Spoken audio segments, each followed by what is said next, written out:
A few years ago, I packed up my life in the city and moved to a small rural town I'd barely heard of. I'd grown up surrounded by noise and concrete, and the second I was old enough to make my own choices, I made one. I wanted out.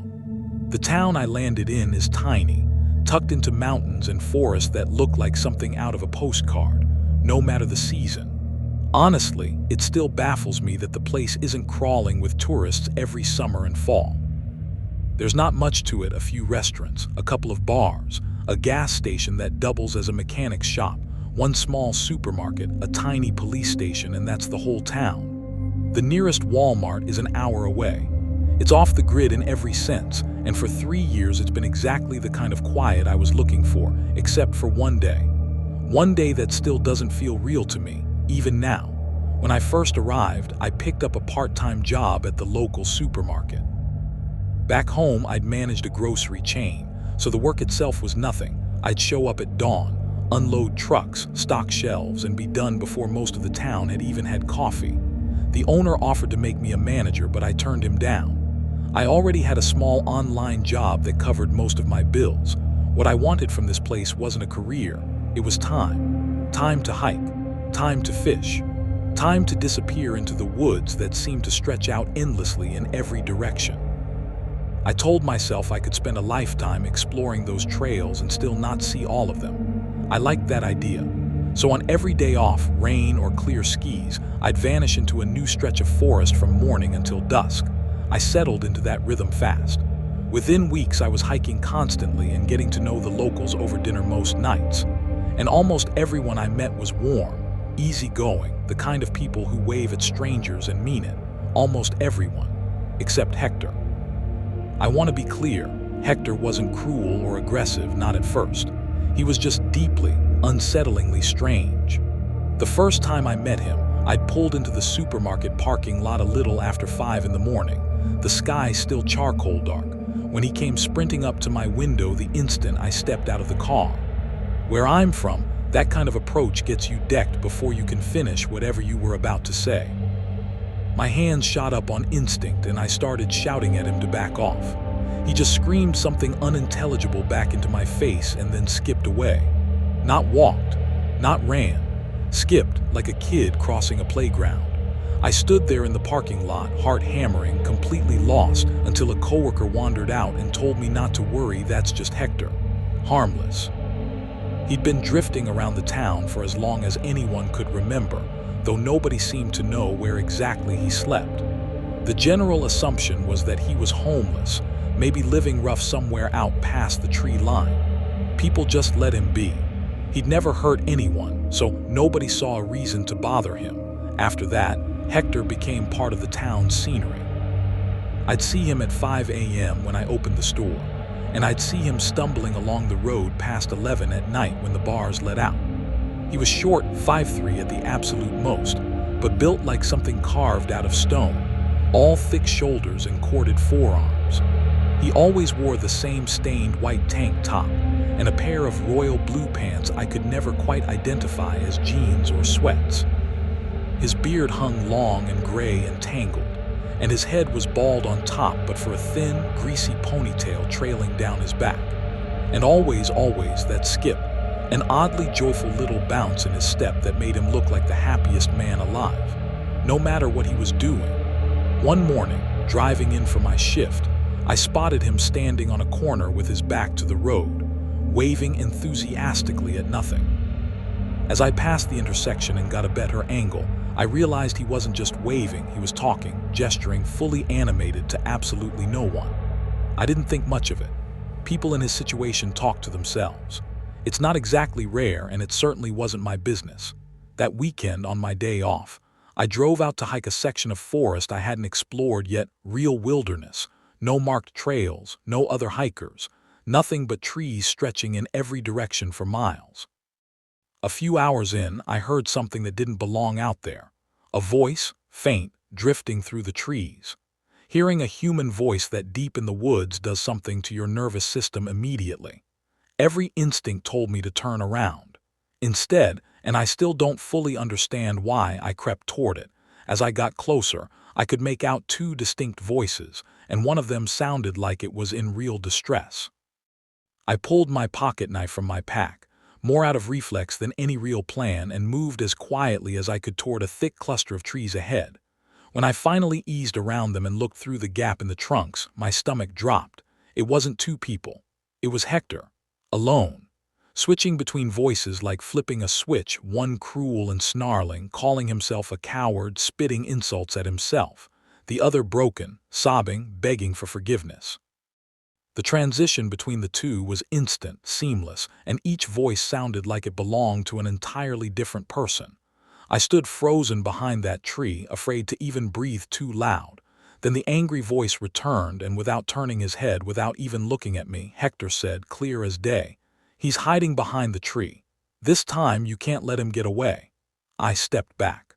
My pulse was roaring in my ears. And then he turned and looked straight at me through the gaps in the branches. And for the first time, I saw something in his eyes that had nothing to do with the harmless, skipping man I'd known for weeks. Pure rage. He charged. He wasn't skipping anymore. He was sprinting, and faster than I would have believed possible for someone his size. I ran. I don't remember making the decision. My body just turned and bolted back the way I'd come, branches tearing at my arms, my breath ragged in my throat. Behind me, Hector was screaming that I wasn't getting out of those woods alive, his voice swinging wildly between laughter and fury. For what felt like an eternity, he stayed right on my heels, close enough that I expected to feel his hands on my back at any second.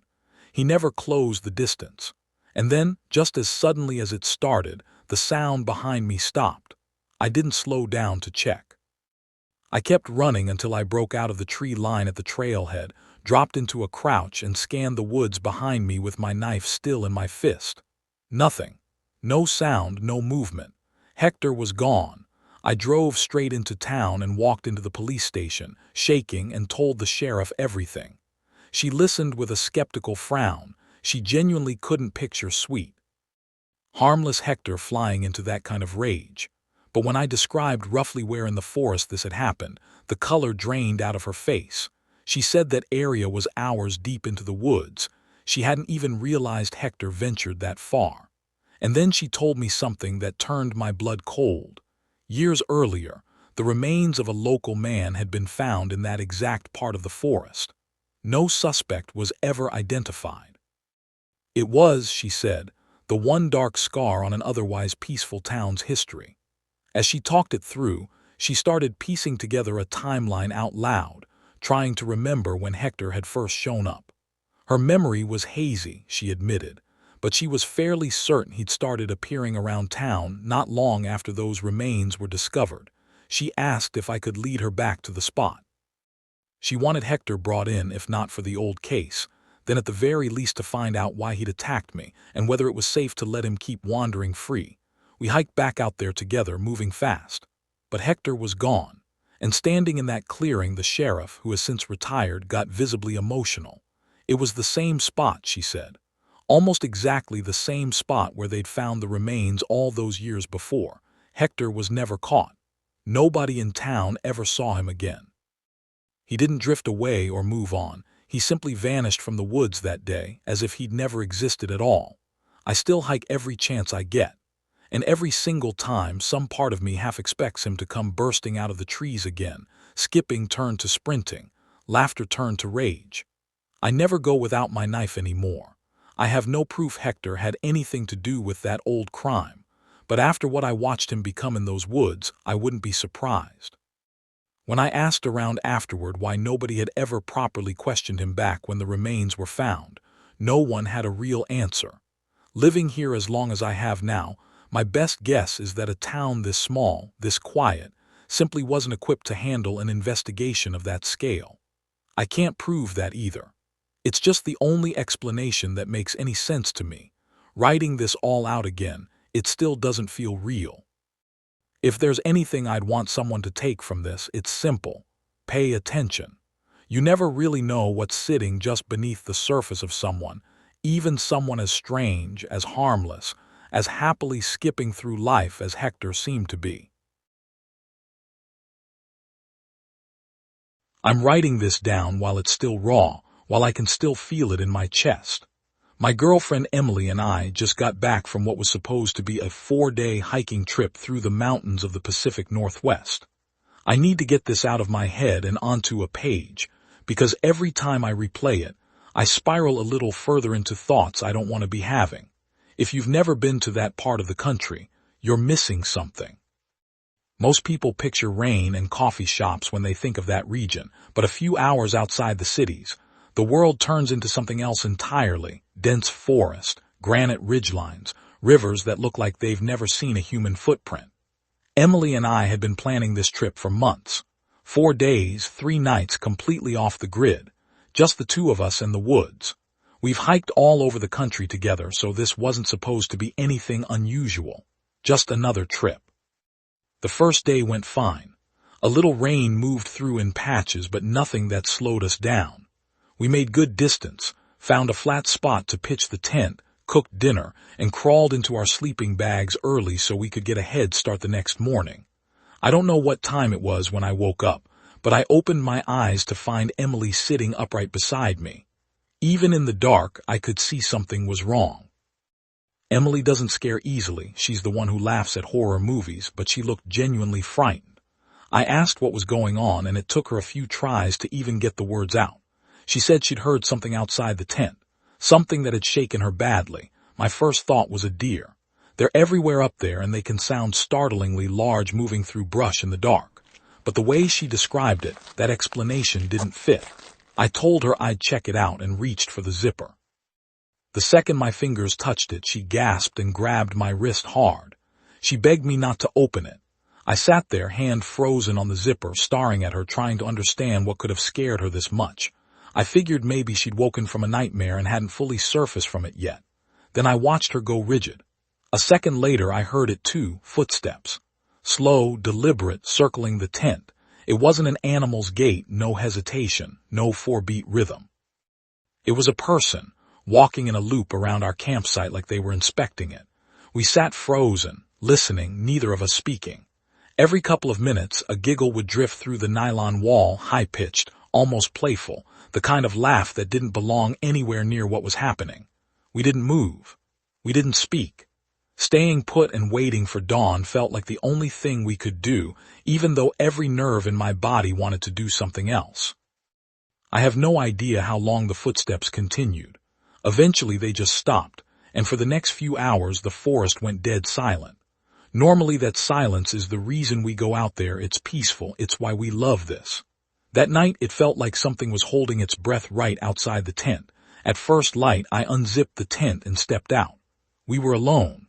I felt relief for about 5 seconds until I noticed the rocks. They hadn't been there the night before. They were arranged across our campsite in small, deliberate stacks, almost geometric, like someone had spent real time placing them just so. Emily wanted to leave immediately. I talked her into continuing, convinced her, against every instinct she had, that this had to be someone messing with us, some twisted prank, and that we shouldn't let it ruin the trip we'd planned for months. Looking back, I regret that more than almost anything. We hiked through the day, but it wasn't the same. Emily kept glancing over her shoulder, certain we were being followed. Every time I stopped to check, there was nothing there, just trees and the sound of our own breathing. By midday we'd both had enough. We set up camp early and called it. Emily asked if we could turn around the next morning, push hard and cover the remaining ground in a single day instead of camping a third night. I agreed. The whole point of being out there was to enjoy it, and neither of us was enjoying anything anymore. I assumed she'd lie awake all night. Instead, she was asleep almost the second her head hit the pillow, pure exhaustion, I think, the kind that overrides fear. I lay there longer, listening to nothing, slowly drifting toward sleep myself. Then I heard a whisper. It snapped me fully awake. I checked Emily first, certain she must have murmured something in her sleep, but she was completely still, breathing slow and even. The whisper came again, a woman's voice, soft, almost gentle, right outside the tent wall. "Come outside, Artie," my name. I lay there, unable to process it, unable to move. A second voice answered the first, also a woman's. "Yeah, Artie, please come outside, we're waiting." I didn't move. I didn't breathe. I had no idea whether to wake Emily or just endure this the way we'd endured the night before. The whispering stopped, and then I heard them start to run. not walking this time, circling at a sprint, fast feet tearing through dead leaves and laughing. That laugh again, the same high-pitched cackle from the first night, except now there were two of them, weaving in and out of each other, getting louder, getting closer. Then one voice dropped deeper, harder, almost a shout. "Come outside now." That was what woke Emily. She bolted upright into total chaos, screaming and laughing erupting just feet away on every side of us, and I had no time to explain anything before the tent itself started moving. They were leaning into the fabric, shoving against it, then yanking, actually dragging us a few inches across the ground with each pull. The laughter never stopped. I had absolutely no idea what to do. Nothing in my life had prepared me for this. I could see the terror on Emily's face and feel it crawling up my own spine. Then, all at once, the footsteps broke into a sprint, away from us, deeper into the trees, until the sound dissolved into the dark and the forest went silent again. Emily and I sat there for a solid 30 minutes without saying a single word, just staring at each other in the dim light, both of us trying to process what had just happened. When nothing else came, I decided to look. I unzipped the tent slowly, an inch at a time, while Emily gripped my arm so tightly it left marks. Standing about 20 feet away was a young woman, maybe in her 20s, in a long white dress, in the middle of the woods in the middle of the night. She was looking directly at the tent, smiling. As if she'd been waiting patiently for exactly this moment, she raised a hand and waved at me. I zipped the tent shut so fast I nearly tore the track. Emily had seen her too, over my shoulder, and her face told me I hadn't imagined a single second of it. We spent the rest of the night holding onto each other, certain that any moment she'd come at the tent. She never did. At dawn, I made myself look again. She was gone. But the rocks were back, more of them this time, stacked into stranger shapes, and now there were sticks bound together into symbols neither Emily nor I recognized. Nothing like anything I'd ever seen anywhere. We packed up without touching any of it and left those woods at a pace that was less hiking, more fleeing. We made it back to the car in under a day.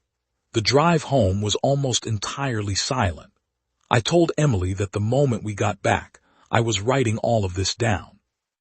I know exactly how this sounds. I've turned it over in my head 100 times since, looking for the version that makes sense. Someone playing an elaborate, deeply committed prank on two strangers in the woods. I just can't figure out why anyone would go to that kind of trouble, or how staged footsteps and whispers explain a woman in a white dress smiling at me from 20 feet away in the pitch black. And I still can't explain how she knew my name.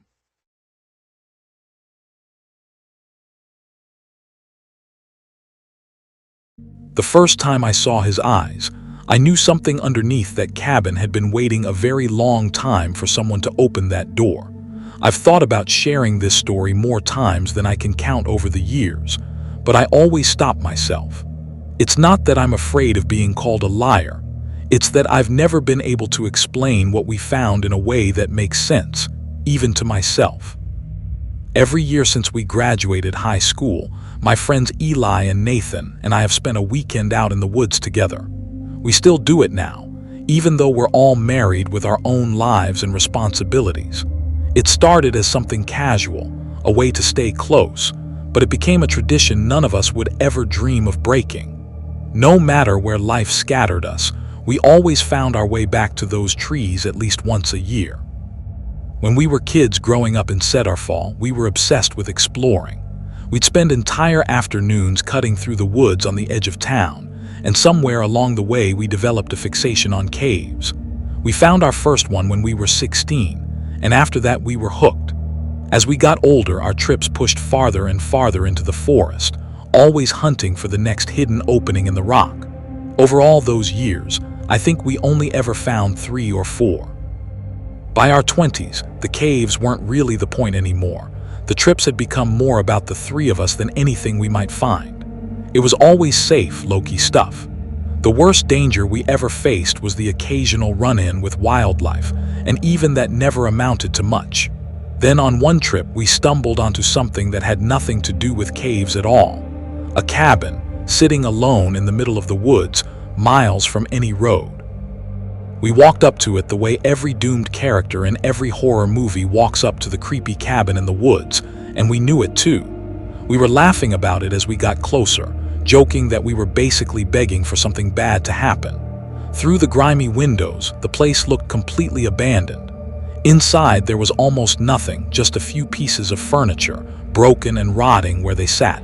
Nathan wanted to go inside and look around. None of us argued. I know that probably sounds insane to anyone who hasn't spent years tramping through forests looking for caves, but honestly, it wasn't that far outside our usual experience. We'd seen strange things out there before. Once, we found a huge clearing packed with a crumbling makeshift village, a cluster of small huts surrounded by mounds of rotting debris and trash. It scared the hell out of us at first, until we later learned it had been the living quarters for a traveling circus that passed through the area decades earlier. So an abandoned cabin, that was nothing. If anything, it was the kind of thing we lived for, a mystery to pick apart, a reason to feel like kids again. Walking inside, I started running through the obvious questions. Why would anyone build a cabin this deep in the woods, this far from everything? Cabin is honestly generous. It was closer to a glorified wooden shed, one single room with no plumbing, no electricity, and no road or trail leading to it from any direction I could see. The air inside was dry in a way that made it hard to breathe, almost stale, like it hadn't moved in years. Nathan picked through the wreckage of the furniture, looking for anything worth salvaging, but there was nothing. The room was just an empty box with broken junk in it. While we stood there talking, we started picking up on a strange noise, something dragging across dirt, low and rhythmic. It struck us as odd immediately, because the cabin was small enough that there shouldn't have been anywhere for a sound like that to come from. It wasn't the kind of noise a house makes, and it was coming from beneath us. The cabin had no basement that we could see, so hearing anything underneath the floor made my skin prickle. I knelt down and pressed my ear to the boards, and there it was, unmistakable, a dragging sound coming from somewhere below. I stood up and started clearing away the broken furniture, kicking debris aside, hunting for a hatch or a seam in the floorboards. In the far corner, buried under a layer of dust and grime, I found a rusted iron handle set into the wood. I had to know what was under there. When I pulled it open, the smell that rolled up out of the darkness nearly doubled me over, thick, rotten, like spoiled meat left out in the heat. I tied a bandana over my nose and mouth. It didn't help much, but it made the smell bearable enough to keep going. Before climbing down, I tried to see if I could spot whatever was making the noise, but the dark down there swallowed everything. I couldn't see a thing, but I could hear it, louder now, definitely coming from below. I started down the ladder, and the first thing that hit me was the cold. It was the kind of cold you'd expect in a basement, except worse, heavier, wrong somehow. I clicked on my flashlight and swept it across the space. The floor was bare stone, and the only other features were two massive support beams running up on either side of the room. Eli and Nathan called down, asking if I could see what was making the sound. I never got the chance to answer. A man stepped out from behind one of the beams, limping. He looked completely ordinary at first glance, green t-shirt, jeans, clean-shaven, dark hair, a little disheveled. The second he came into view, I shouted, startled so badly the sound barely came out as a scream. He didn't react to me at all. He just kept moving, slow and uneven, dragging his right foot across the stone with every other step, the exact sound we'd heard from above. He didn't look old, but something about him seemed deeply wrong. Along with the limp, his breathing was labored, ragged, like every breath cost him something. I called out, asking if he was okay. Behind me, I could hear Nathan hissing at me to shut up and just leave him alone. Eli made it halfway down the ladder, took one look at the man, and scrambled right back up. I don't blame him one bit. I called out a few more times. He never once acknowledged that I existed. I edged a little closer and realized he was muttering something under his breath, not English, not anything I could place, though I'll admit I'm no expert. I was only a few feet from him when he suddenly stopped limping altogether and went rigid. Then his head turned toward me, just his head, slow and mechanical. A moment later, the rest of his body followed. After that, he didn't move at all. The muttering had stopped. The heavy breathing had stopped. Everything had stopped. I started backing away toward the ladder, never taking my eyes off him. He didn't so much as twitch the entire time until my hand closed around the ladder rail. The instant it did, he took one single step toward me. One step. Then he froze again. That was enough. I went up that ladder faster than I've ever climbed anything in my life. I told Eli and Nathan we needed to go, right now, that whoever was down there was not okay, and that I had a bad feeling he could be dangerous. Before we left, the three of us glanced down the hatch one last time. He was standing at the base of the ladder, looking straight up at us. He still wasn't moving, but one hand was resting on the rungs, like he was deciding whether to follow. I will never forget his eyes in that moment, flat, empty, utterly lifeless. We bolted out of that cabin and didn't stop running until the trees thinned out around us. For a little while afterward, I felt a flicker of guilt, wondering if we just abandoned a man in genuine trouble. That feeling didn't last long. I still can't explain exactly why, but everything about him felt wrong in a way that went beyond illness or injury. Once we were out of the woods, we reported the cabin and the man to the local sheriff's office, just in case he really did need help. According to what we were told afterward, officers searched the cabin and the space beneath it and found absolutely nothing, no man, no signs that anyone had been living down there at all. They checked missing persons reports too, and nobody on file matched his description. Even they couldn't explain what a structure like that was doing so deep in the woods with no road in or out. I still don't know what we found that afternoon. Some part of me wonders if we were the ones in the wrong, stumbling into some stranger's private misery and fleeing before we understood it. But I don't really believe that. Whatever he wanted from us, I'm grateful we got out before we found out what it was. My gut has never stopped telling me we brushed up against something genuinely evil, even though my rational mind insists that doesn't make sense. We still go out every year. We still hike, still laugh, still keep the tradition alive. But we're more careful now. And I'll say this much with absolute certainty. If the three of us ever stumble onto another cabin sitting alone in the woods, I am running in the opposite direction as fast as my legs will carry me, because I never want to see eyes like that again.